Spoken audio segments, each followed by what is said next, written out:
We're walking into our cultivation rooms. Room 1 would be structured here. This would be room 2, and it's broken down by the pillars. Chauncey Bullock is showing me around a giant room in an industrial area of south central Los Angeles. It's bare and empty, but she's got plans for a premium cannabis cultivation facility. You have to create that outdoor environment inside. So how do you do that? You do it, she says, with equipment to control humidity, temperature, and ventilation.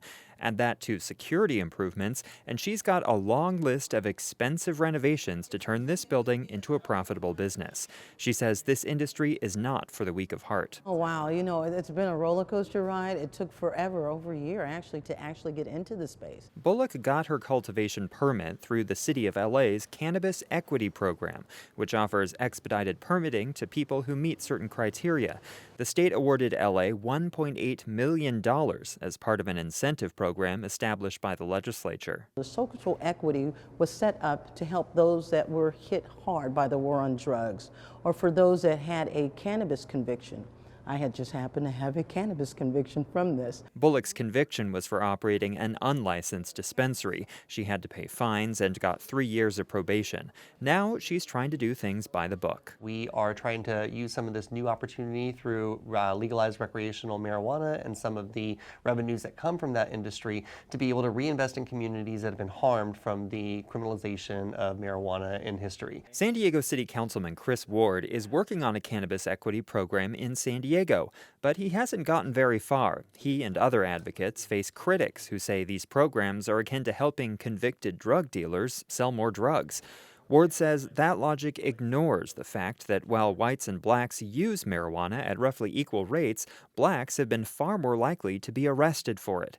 He says now, even though pot is legal, minority communities are still on the losing end. Right now, the only individuals who are at the front of the line are those who are predominantly white, with access to capital and with access to cash. And so we've got a lot of challenges there just structurally that are necessarily leaving some individuals who want to be competitive business owners as well in a disadvantage. Well, I know it's late at night, but y'all got to wake up a little bit. How's everybody doing? Jay Bowser is co-founder and CFO of Paving Great Futures, a nonprofit in southeast San Diego that teaches job skills and financial literacy.